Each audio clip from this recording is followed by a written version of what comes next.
لە سێ کەمپی سنووری هەولێر بەهۆی خواردنی خراپۆ زیاتر لە 800 ئاوارە تووشی ژەهراوی بوون و لەسەر ڕووداوەکەش پۆلیس 7 کەسی دەستگیر کرد.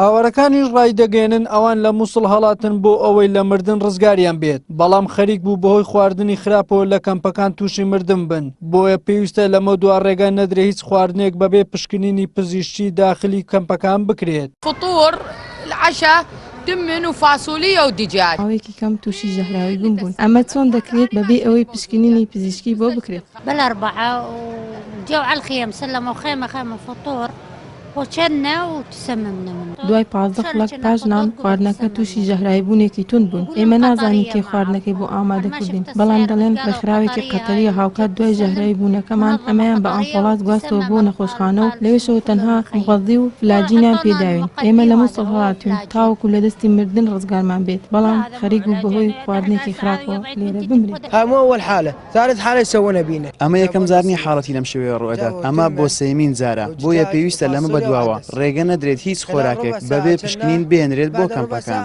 ئێوارەی ڕابردوو کە دەکاتە ڕۆژی دووشەمە ڕێکخراوێکی خێرخوازی قەتەڕی بۆ خوانی بەربانجی ئاوارەکانی کەمپەکانی حەسەن شام و خازر و یوتوو لە چێشخانەیەکی هەولێر 2000 ژەمە خواردنی بۆ ئاوارەکانی ئەو کەمپانە ئامادە کرد، بەڵام دوای تەنها 15 خولەک نیشانەکانی ژەهرایی بوون لەسەر ئەو کەسانە دەرکەوت کە خواردنەکەیان خواردبوو. بە جۆرێک 825 کەس ژەهرایی بوون، لەو ژمارەشدا 638 کەسیان ڕەوانەی نەخۆشخانە کران. دوبێکی ئیفتار کە لەلایەن ڕێکخراوی ڕاف تەمویل کرابوو و عین المحتاجین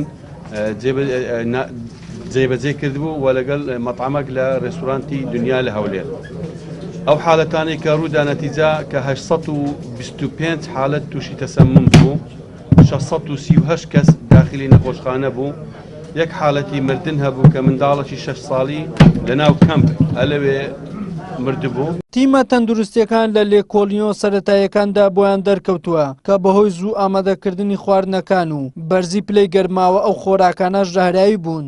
دوێنێ لە چەند کاتژمێری یەکەم تەنها 250 تا 300 حالەت بوو، بەڵام دوای دەونی شەو حالەتێکی زۆرتر دەستی پێکرد و لەم بەیانی هەندێک حالەتی تر هەبووە، بۆ ئێمە چاودێریان دەکەین تا 40 ساعتی یەکەم هەموو بە جێرەی ڕێنمای زانستیەکان دەبێت چاودێری بکرێت و تا 24 کاتژمێری یەکەمیش ئەگەری هەبوونی حالەتی نوێ هەیە.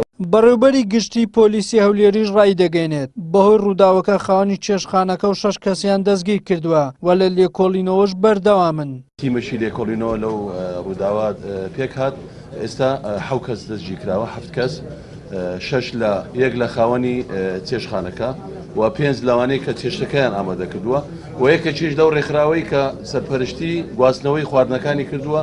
بەپێی زانیاریەکان دوای بەربانکردنەوە و دەستکردن بە نان خواردن لەلایەن ئاوارەکان کە ژەمە خواردنەکەیان لە برنج و فاسۆلیا و گۆشتی مریشک پێکهاتبوو، نیشانەکانی ژەهرایی بوون لە سک ئێشە و ڕەشانەوە دەستی پێکردووە و زۆرینەی ئەو کەسانەی تووشی ژەهرایی بوون منداڵ و بە ساڵات چوان بوون و نەخۆشەکان ڕەوانەی 6 لە نەخۆشخانەکانی هەولێر کران، بەڵام بەهۆی زۆری حاڵەتەکانەوە ئەمبۆلاسەکان و نەخۆشخانەکان نەیانتوانی وەکو پێویست فرای نەخۆشەکان بکەون. هاوکات پۆلیسیش لە لێکۆڵینەوە بەردەوامە بۆ ئەوەی هۆکاری سەرەکی ڕووداوەکە ئاشکرا بکات.